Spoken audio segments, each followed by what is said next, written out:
Hello friends, continue कर रहे हैं हम लोग अपना ट्राइब्स का, इंडियन ट्राइब्स का टॉपिक। और अब हम देख रहे हैं कि जहाँ इंडियन ट्राइब्स जो थी वो रिलेटिवली आइसोलेटेड रही थी। Dynasties I and dynasties change होती चली गई, लेकिन ये ट्राइब्स जो है इनका इंटरनल स्ट्रक्चर जो है वो कभी चेंज नहीं हुआ। ये कम्प्लीटली एक सेंस में आइसोलेशन में ही रही फ्रॉम द मेन स्ट्रीम। लेकिन ये सब चेंज होता है ब्रिटिश के आने के बाद। और ऐसा क्या रीज़न हो गया कि ब्रिटिश के आने के बाद इनका रिलेटिव आइसोलेशन जो था वो ब्रेक हो गया एक तरीके से। ब्रिटिश के लिए जंगल जो है वो इम्पोर्टेंट हो गए थे फॉर वैरायटी ऑफ रीजंस। और ये जंगल जो है वो घर है ट्राइब्स का। जो पहला रीज़न है, जो इम्पोर्टेंट रीज़न है, वो ये है कि पॉलिटिकल डोमिनेशन ब्रिटिश का इंडिया में 1750 से शुरू होता है, प्लासीन बक्सर के बाद से शुरू होता है और लगभग 1820 तक आते आते वो कंसोलिडेट करते चले जाते हैं। बट एग्जैक्टली एक कोइंसिडेंस ऐसा भी होता है कि एग्जैक्टली यही जो पीरियड है 1750 से शुरू करते हुए 1820, यही वो पीरियड है जब इंडस्ट्रियल रिवोल्यूशन शुरू होता है और अपने चरम पे पहुंचता है इंग्लैंड में। इंग्लैंड एक पहला ऐसा देश था जहाँ पे इंडस्ट्रियल रिवोल्यूशन शुरू होता है। कोई और अगर देश इंडिया में रूल कर रहा होता, जैसे सपोज फ्रांस हो गई या फ्रेंच हो गए या डच हो गए, सो हमारा इकोनॉमिक एक्सप्लॉयटेशन उतना ज़्यादा नहीं होता जितना कि ब्रिटिश के वजह से हुआ, क्योंकि यहाँ पे इंडस्ट्रियलाइजेशन पहले हो गया था और यहाँ इन देशों में काफ़ी बाद में इंडस्ट्रियलाइजेशन हुआ। खैर एनीवे, अब वो जो नई इंडस्ट्रीज़ बनी हैं वहाँ के शहरों में, जैसे मैनचेस्टर हो गया, लिवरपूल हो गया, न्यूकासल हो गया या लंदन हो गया, या ये जो शहर हैं यहाँ पे जो नई इंडस्ट्रीज़ बनी है, इनके लिए कच्चा माल चाहिए, कॉटन चाहिए, जूट चाहिए, इंडिगो चाहिए। कहाँ से आएगा? तो वो इंडिया से ही आएगा। एट द सेम टाइम वो जो अर्बन सेंटर्स जिनका मैंने अभी नाम लिया, लिवरपूल वगैरह, यहाँ पे जो रूरल पॉपुलेशन है वो शिफ्ट कर जाती है इन अर्बन सेंटर्स में, क्योंकि अब नई नई जॉब्स अपॉर्चुनिटीज़ आ गई हैं। तो ये ग्रोइंग अर्बन पॉपुलेशन को फीड करने के लिए कहाँ से राइस आएगा या वीट आएगा? तो फिर वो इंडिया से ही आएगा। यानी इंडिया में अब एग्रीकल्चर का एक्सपेंशन एक्सपोनेंशियली हो रहा है इनफैक्ट। तो किसके कॉस्ट पे होगा? जंगल की कॉस्ट पे। और ये वही जंगल है जो यहाँ पे की ट्राइब्स जो हैं वो रहते हैं। तो जंगल कटना अब शुरू होते हैं। इसके साथ साथ अंग्रेज़ों के लिए विन विन सिचुएशन ऐसे भी है कि ना सिर्फ यहाँ से कच्चा माल एक्सपोर्ट हो रहा है, बहुत ही कम कीमत पे एक्सपोर्ट हो रहा है लंदन की तरफ, लेकिन इसके साथ साथ जो नए एग्रीकल्चर विलेजेस बन रहे हैं, चाहे तो वो नए सेटलमेंट हो रहे हैं या फिर जो ट्राइब्स हैं जिनके जंगल काटे जा रहे हैं, अब वो खुद ही एग्रीकल्चर का काम कर रहे हैं, तो वहाँ से ज़्यादा रेवेन्यू भी आ रहा है। तो ये एक इम्पॉर्टेंट फैक्टर हो गया कि रेवेन्यू भी आ रहा है और ट्रेड भी हो रहा है। तो ईस्ट इंडिया कंपनी के लिए तो विन विन सिचुएशन है। इसके साथ साथ क्या होता है कि प्लांटेशंस लगते हैं, टी प्लांटेशन लग रहे हैं, कॉफ़ी प्लांटेशन लग रहे हैं, जूट रबर प्लांटेशन लग रहे हैं, खूब तादाद में लग रहे हैं। तो इसके लिए भी जंगल काटे जा रहे हैं, तो जंगल फिर कट रहे हैं। और इसके साथ साथ फिर ये भी होता है, कुछ नई चीज़ें भी हो रही हैं, जैसे कि टिम्बर का बहुत ज़रूरी हो गया ब्रिटिश के लिए। तो टिम्बर इम्पोर्टेंट इसलिए हो गया है क्योंकि ब्रिटिश का डोमिनेशन अक्रॉस द वर्ल्ड, वो डोमिनेट कर रहा है ऑस्ट्रेलिया, न्यूजीलैंड, डोमिनेट कर रहा है इंडिया को, इजिप्ट को, अफ्रीका को और अमेरिका को। इतने बड़े टाइनी से देश जो है, इतने बड़े इलाके को, 25% ऑफ द वर्ल्ड को एक टाइम पे कंट्रोल करता था इंग्लैंड। इतने बड़े वर्ल्ड को कंट्रोल करने के लिए नेवल शिप्स चाहिए।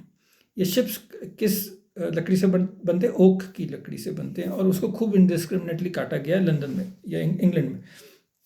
वहाँ पे इस चीज़ की कमी हो गई, तो कमी की पूर्ति कहाँ से होगी? फिर वो इंडिया जैसे देशों से होगी। तो यहाँ उन्होंने जंगल काटने शुरू कर दिए ओक के।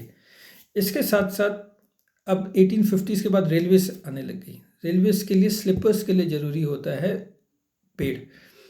स्लीपर्स का मतलब ये हुआ कि अगर ये दो रेल की ट्रैक है तो इनको होल्ड करने के लिए आपको स्लीपर्स चाहिए होते हैं। आज की तारीख में कंक्रीट के लगते हैं या मेटल के लगते हैं, लोहे के लगते हैं।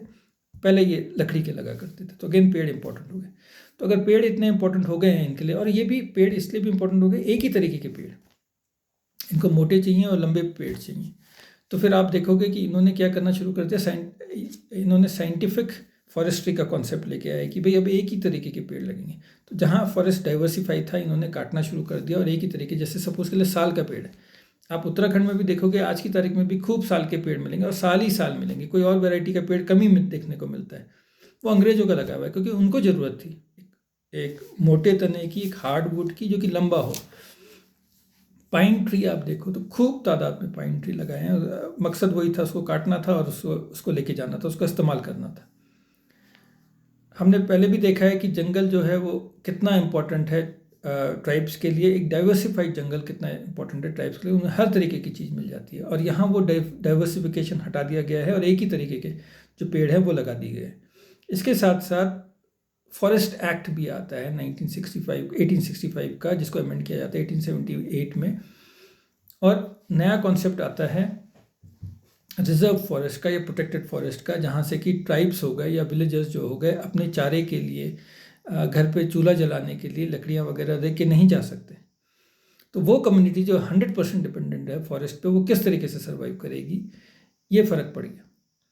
एक जल्दी से एक और पॉइंट, आखिरी पॉइंट बता देता हूँ कि जब ये कम्युनिटी या तो इन्होंने छोड़ दिया अपना इलाका, ये शहरों वगैरह में चले गए, कुछ छोटा मोटा काम करना शुरू कर दिया, या फिर ये कृषि में चले गए और कृषि में मजदूरी करनी इन्होंने शुरू कर दी, तो अपनी आइडेंटिटी खोते चले गए। और कुछ कम्युनिटी ने जिन्होंने कि खेती करनी शुरू कर दी, जैसे कि सांथाल कम्युनिटी जैसी थी जिसने कि खेती करनी शुरू कर दी, उनका भी हाल अच्छा नहीं हुआ। वो इसलिए भी अच्छा नहीं हुआ कि अब बाहर से डिक्कू है। डिक्कू एक शब्द है जो कि ट्राइब्स जो हैं यूज़ करते हैं मनी लेंडर्स एंड ट्रेडर्स के लिए। अब ट्राइब्स को जो कपास वो उगा रहे हैं वो बाहर कैसे पहुंचाएंगे, तो वो ट्रेडर्स आए जो कि उनका कपास को बाहर लेके जाते हैं और उनको कम से कम दाम दिए। दूसरी बात ये कि ये अगर अपना ऋण चुका रहे हैं, ऋण जो कि बहुत ज़्यादा होता है, कर्ज जो है जो कि उनको देना होता है, जो टैक्स है उनको देना होता है बहुत ज़्यादा, तो वो भी मनी लेंडर्स के पास जाते हैं जो कि उनको रोज़मर्रा के लिए और टैक्स के लिए उनको ऋण देते हैं। लेकिन क्योंकि ये अनपढ़ लोग हैं, ट्राइबल्स जो हैं अनपढ़ लोग हैं, तो वो उन लोगों को अंगूठा लगवा देते थे, बोलते थे 1 रुपया हम तुमको दे रहे हैं और तुम जब वापस करोगे तो 1 रुपये 5 पैसे वापस करोगे। लेकिन जब वो पैसे वापस करने आते थे तो बोलते नहीं, तुम्हें 2 रुपये देने, तो तुम्हें 3 रुपये, तुम्हें 5 रुपये देने। गरीब आदमी कहाँ से देगा? और क्योंकि उसको झूठे दस्तावेज पे उसके अंगूठे लगवा दिए। कोर्ट जो है सारा का सारा पैसे वालों के साथ है, ये तो बेचारे गरीब हैं और अनपढ़ लोग हैं और ट्राइबल लोग हैं एक तरीके से, कहाँ कोर्ट वगैरह जाएंगे। पुलिस भी सारी की सारी, एडमिनिस्ट्रेशन सारा का सारा वो मनी लेंडर्स एंड ट्रेडर्स के साथ खड़ा हो रखा है। तो इस वजह से इनकी जो ज़मीनें हैं वो जाती चली गई, और ये एक मेजर रीज़न था रिवोल्ट का। तो सांथाल ट्राइब्स ने जब रिवोल्ट किया, वो उसके पीछे एक मेजर रीज़न यही रीज़न था मनी लेंडर्स का, उसके खिलाफ उन्होंने विरोध किया। बिरसा मुंडा का रीज़न भी लार्जली यही एक रीज़न था जिसके पीछे वो रिवोल्ट कर रहे थे। तो उम्मीद आपको बात समझ में आई होगी। Thank you.